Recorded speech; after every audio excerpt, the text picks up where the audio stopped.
continuer de parler d'ici des modes de couleurs et on va aller dans Image mode pour continuer ça.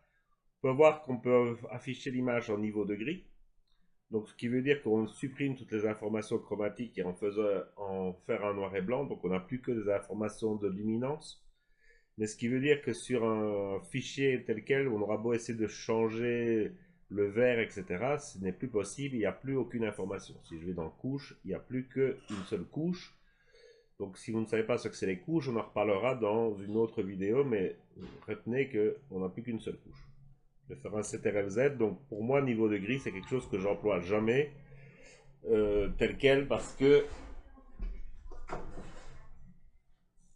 il y a d'autres méthodes pour faire des noirs et blancs qui sont, à mon sens, nettement meilleures. Ensuite, on va aller dans Image mode et donc on va parler de deux choses pour le moment. On va d'abord parler ici, c'est une image 16 bits, mais je peux la passer en 8 bits par couche. Donc, ce qui veut dire que ici, pour le moment, donc, c'est quoi une différence entre une 8 bits, 16 bits, 32 bits par couche? C'est le nombre de couleurs dans chaque couche qu'on peut avoir. Donc, dans la couche rouge, si on est en 8 bits, on en a 256. En 16, on en a 4000 et quelque chose. Et en 32, ben, vous multipliez encore. Donc, je vous laisse faire le calcul par vous-même. Donc ça montre la palette disponible de couleurs différentes qu'on a suivant qu'on passe de 8 bits en 16 bits. Alors, une image RVB qu'on voit sur Internet, c'est du 8 bits par couche. Mais on a tout intérêt à travailler au maximum en 16 bits le plus longtemps possible avant d'intervenir, de le repasser en 8 bits. Pourquoi? Parce qu'on a moins d'aplats de couleurs sur des modifications. Donc, pour vous le montrer ici, je vais prendre ici tout simplement un calque de réglage teinte saturation et je vais venir jouer carrément sur la teinte. Vous voyez ce que ça peut donner sur du 16 bits. Vous me dites que je sais que vous allez me dire que c'est très moche, mais et si je veux saturer plus, voilà ce que ça va donner. Ok? Donc ça, je viens le supprimer. Je viens faire la même chose. Maintenant, je passe en mode 8 bits. Je refais à nouveau un teint de saturation. Je pousse et je vais monter la saturation. Et donc, on va avoir tout de suite plus vite des aplats de couleurs, des choses comme ça, moins de définition, donc quelque chose qu'on a poussé. Vous allez me dire que j'ai poussé énormément, c'est vrai, mais vous voyez déjà ici sur le museau du chien, ce n'est pas le cas si je suis en mode 16 bits. Je suis en mode 16 bits, ici on a encore un détail. Donc, tout à l'heure, c'était fini, il n'y avait plus aucun détail. Donc je ferme ceci pour le moment.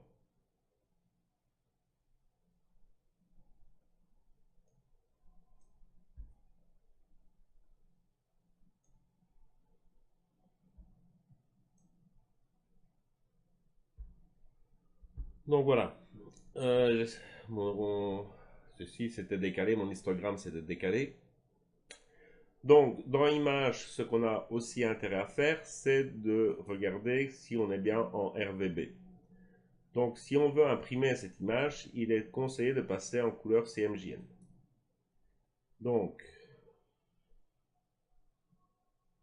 on va mettre OK, on va le convertir en CMJN. Sur cette image, on n'en a pas trop de différence. Alors, pour montrer les différences, je vais créer un nouveau calque et je vais prendre un pinceau. Sur mon pinceau, je vais aller chercher du cyan vraiment très fort. Je viens mettre mon cyan ici. Je viens prendre, je vais dire, une autre couleur. Je vais venir, je sais pas, un rouge réellement pétant. Voilà, je viens faire ceci. Et donc, si je prends mon image et que je passe maintenant en mode RVB, donc j'étais en CMJN,